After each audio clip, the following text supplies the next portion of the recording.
नमस्कार दोस्तों, स्वागत है आप सभी का हमारे इस यूट्यूब चैनल में। तो दोस्तों, आज की इस वीडियो में हम जानने वाले हैं कि जब बेटा पैदा होता है तो किस प्रकार से हमारे गाँव में कुआँ पूजन होता है। तो हमारे घर परिवार में एक बेटा का जन्म हुआ है, तो हम यहाँ पर आए हुए हैं।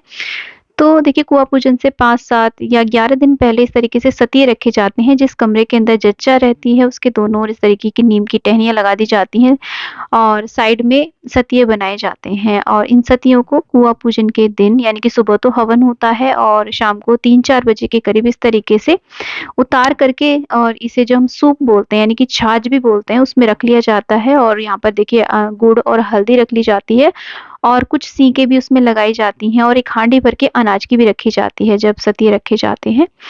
और जो जच्चा होती है उसको अच्छी प्रकार से देखिए सजाया जाता है, लहंगा आदि या फिर साड़ी पहना कर के चुन्नी उड़ाई जाती है और उसके सर पे एक कलश रखा जाता है। कलश के अंदर देखिए एक चाकू रखा जाता है और आम के पत्ते, थोड़ा बहुत जल भी रखा जाता है। इसे बहुत दूरी तक जच्चा से नहीं रखवाया जाता। आगे चल के कोई भी घर में जो बड़ी होती है ना, जेठानी वगैरह, इसको अपने सर पे रख लेती हैं। तो देखिए, नॉर्मल डिलीवरी होती है तो जच्चा आराम से 11 दिन में इस कुआँ पूजन के लिए रेडी हो जाती है। लेकिन अगर सिज़ेरियन होता है तो थोड़े दिनों बाद कुआँ पूजन कर लिया जाता है।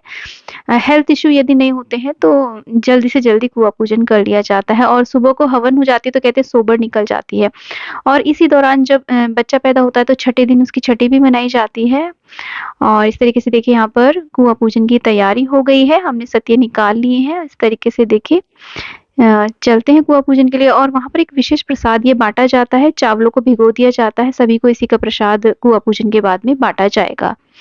तो इस तरीके से देखिए सब तैयार हैं और यहाँ पर साइड में टेंट लगा हुआ है जहाँ पर सुबह सभी ने दावत खाई थी। यानी कि देखिए, तो हमारे जो बड़े जेठ है ना, उनकी बहू है यानी कि उनके बेटे की वाइफ है जिसको बेटा हुआ है, तो उसका ही ये कुआँ पूजन चल रहा है। तो देखिए हम भी साथ-साथ चल रहे हैं कुआँ पूजन के लिए और यहाँ पर ना बहुत ज़्यादा म्यूज़िक करते हैं और चाहे तो देखिए ढोल नगाड़े आदि भी बजवा देते हैं। जैसे भंगड़ा आदि का जो म्यूज़िक होता है वो, नहीं तो डीजे से भी कुआँ पूजन होता है। जैसा जिसका मतलब सामर्थ्य होती है वो वैसी करता है। तो इस तरीके से देखिए सभी लेडीज़ गीत गाती हुई पीछे-पीछे चलती हैं, यानी कि गीत भी गा लेते हैं। अगर डीजे आदि होता है तो डांस करते हैं सभी लोग। बहुत ही धूमधाम से कुआँ पूजन किया जाता है। अब ये परंपरा है जो कि हम सभी को निभानी होती है।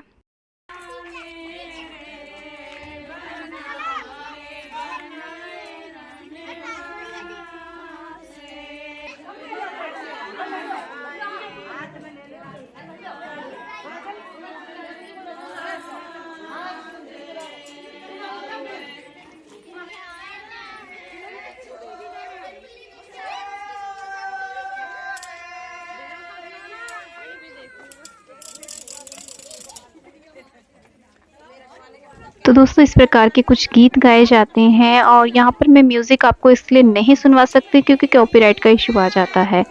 तो देखिए, ये हमारे गाँव का मंदिर है जहाँ पर सभी लोगों का कुआँ पूजन होता है, जो भी बेटे होते हैं। तो यहाँ पर देखिए इस तरीके से बाहर चप्पलें निकाल कर के और ऐसे हम भूमि को इस तरीके से देखिए पैड़ियों को हम चुचकार करके अंदर प्रवेश करेंगे और यहाँ पर कुआँ पूजन होगा। बाहर लेडीज़ क्योंकि अंदर सारी नहीं आ पाती हैं, वो बाहर खड़ी होकर के गीत गाती रहती हैं। दोस्तों, इससे पहले मैंने एक वीडियो डाली थी जिसमें मैंने सारा म्यूज़िक ऐसे ही डाल दिया था, बहुत डांस वगैरह डाला था, तो उसमें बहुत कॉपीराइट इश्यू आ गया था, तो मुझे उस वीडियो को प्राइवेट करना पड़ा। बहुत ही अच्छा कुआँ पूजन था वो। और इस तरीके से देखिए जो बामनी, यहाँ पर देखिए बामनी यानी कि ब्राह्मणी जो होती है वो कुआँ पूजन करवाती है, लेकिन आज वो नहीं है, उनकी बेटी यहाँ पर है जो कुआँ पूजन करवाएगी। तो गांव में देखिए नायन के अलग नेग होते हैं, कुम्हारन के अलग होते हैं, बामनी के अलग नेग होते हैं और जो जमादारनी होती है ना, उसके अलग से नेग होते हैं। तो आज भी गाँव में उन परंपराओं को निभाया जाता है सभी को अच्छे तरीके से। देखिए जच्चा को यहाँ बिठा लिया है और ये जो बैठी है जच्चा की सास है, जो सूट में बैठी हुई है ना, वो जच्चा की सास है। तो वो कुआँ पूजन में जो सतिये है ना, इनका वो ही करेंगी। तो यहाँ पर देखिए हल्दी को घोल करके जच्चा से कुछ 5 या 7 टीके लगवाए जाते हैं। इस तरीके से जैसे जैसे बता रहे हैं वैसे वैसे करना होता है। तो इस तरीके से देखिए यहाँ पर जो है ना, यहाँ पर नीचे कुआँ था पहले कभी, तो उस कुएं को थोड़ा सा ढक दिया गया है, बस कुआँ पूजन के लिए थोड़ी सी जगह इसमें बचा ली गई है, जिसमें ये रीति रिवाज निभाए जाते हैं। पहले यहाँ पर कुआं हुआ करता था, तो उसी यहाँ पर इसीलिए कुआं पूजन होगा। तो देखिए यहाँ पर 7 हल्दी की टिक्कियां रखवाई जाएंगी। इस तरीके से सारी उंगलियों को हल्दी में भिगो करके और गुड़ से जिमाया जाएगा। तो इस तरीके की परंपराएं होती हैं गांव में, जो कि आज भी मानी जाती हैं। तो हमारे यहाँ पर जब शहर में कुआं पूजन होता है ना, तो हम गांव से बुलवाते हैं अपने जो बड़े हैं ना उनको, वो सब हमें ये ट्रेडिशन बताते हैं। तो जैसे मेरा बेटा हुआ था, तो मुझे तो इतना कुछ पता नहीं था इस विषय में, तभी मैंने जाना समझा इन सब रीति रिवाजों को। तो हमारी जो जितनी भी पीढ़ियां आने वाली हैं वो भी इस रीति रिवाज को जाने, तो इसलिए मैंने ये वीडियो बनाने का सोचा। तो देखिए जो भी यहाँ पर सतिये हम लाए थे वो सबको इस तरीके से निकाल लेते हैं, सारी सींगों को अंदर डाल देते हैं। और इसके बाद में ये जो सतिये होते हैं ना, इनको अच्छे से पानी डाल करके मथा जाता है, यानी कि इन्हें बारीक बना लिया जाता है और इस कुएं में उन्हें विसर्जित कर दिया जाता है और प्रार्थना करते हैं। देखिए इस तरीके से। तो ये जो विशेष कुल परंपरा है, ये पुत्र के पैदा होने पर ही होती है, यानी कि बेटियां होने पर कुआं पूजन नहीं होता है। लेकिन कुआं पूजन नहीं होता है, परंतु आजकल तो बेटियां पैदा होने पर भी बहुत बड़े मतलब जागरण आदि करा लेते हैं, बहुत कोई भी पूजा पाठ करा लेते हैं, बड़ी दावतें कर देते हैं, बहुत खुशियां मनाई जाती हैं, क्योंकि बेटा बेटी समान होते हैं। लेकिन कुआं पूजन की जो परंपरा है ना, वो पुत्र जब होता है तभी की जाती है। तो कुछ चीजें होती हैं जो लड़कियों के लिए भी विशेष होती हैं, कुछ चीज़ें लड़कियों के लिए विशेष होती हैं, कुछ लड़कों के लिए विशेष होती हैं। तो ये जो परंपरा है वो सिर्फ और सिर्फ लड़कों के लिए होती है। जब लड़के पैदा होते हैं तभी कुआं पूजन किया जाता है। तो इस तरीके से देखिए, इनको मतने के बाद में ऐसे यहाँ पर डाल देते हैं ये, और हाथ जोड़ते हैं इस तरीके से।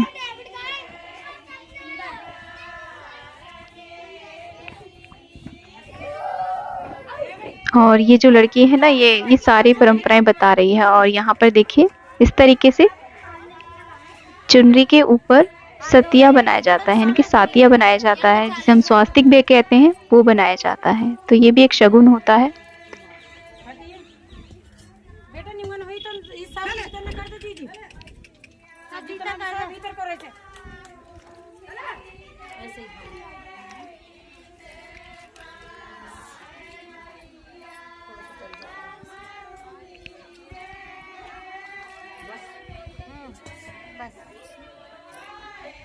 चावल बेटा बाहर बाहर छाछ कौन लेके जाएगी बेबी? मैं लाओ छाछ का भी। और ये लोटा ये लेके जाऊंगी जो है ना, ये हां छोरी दो ना, ये तो लेके जाए कोई सर पे रख के। हां तू ही ले जाएगी। अच्छा या तो मैं ले ये में रख दो, ये में रख कर दो। और क्या होगा बता? तो देखिए कुआं पूजन हो चुका है। इसके बाद में जो घर के बड़े होते हैं वो वार फेर कर देते हैं। इस तरीके से वार के कुछ भी न्यौछावर कर देते हैं कि जच्चा को किसी की नज़र ना लगे, नज़र उतार देते हैं इस तरीके से। सास या दादस या जो भी बड़े होते हैं वो सभी इस तरीके से न्यौछावर करते हैं जच्चा के ऊपर से, इस तरीके से देखिए।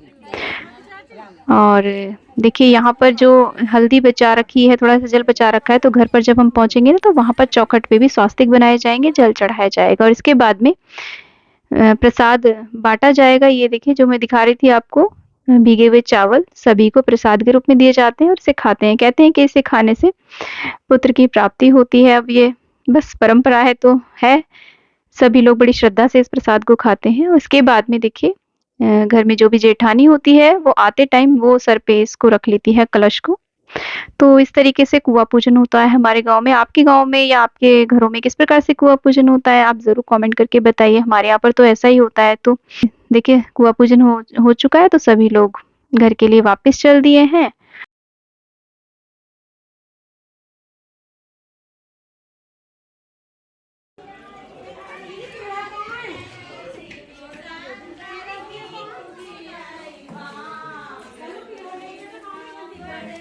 और घर पे आने के बाद में 5, 7, 11 जितनी भी कन्याएं मिलती है ना, उनके चरण स्पर्श किए जाते हैं, यानी कि उनके चरण धुले जाते हैं। एक परात के अंदर हम थोड़ा सा जल ले लेते हैं और दूर्वा घास रख लेते हैं। उससे जच्चा जो होती है वो कन्याओं के पैर धुलाई करती है इस तरीके से। और उसके बाद में जिन कन्याओं की पैर धुलाई होती है, यानी कि जिनके चरण बघारे जाते हैं, उसके उनको कुछ दक्षिणा भी दी जाती है। जितना भी सामर्थ्य हो उतनी दक्षिणा आप दे सकते हैं। तो इस तरीके से देखिए कन्याओं के चरण छुए जाते हैं, उनके चरण धुले जाते हैं, क्योंकि हमारी हर पूजा में कन्याओं का बहुत विशेष महत्व रहता है और कन्याओं से आशीर्वाद लिया जाता है। तो इस तरीके से कुआं पूजन होता है। आई होप वीडियो आपको बहुत ही ज़्यादा यूज़फुल और ज्ञानवर्धक लगा होगा, इंटरेस्टिंग लगा होगा। वीडियो थोड़ा भी इंटरेस्टिंग लगा है तो वीडियो को लाइक शेयर, चैनल को ज़रूर सब्सक्राइब करें और कमेंट बॉक्स में राधे राधे अवश्य लिखें दोस्तों।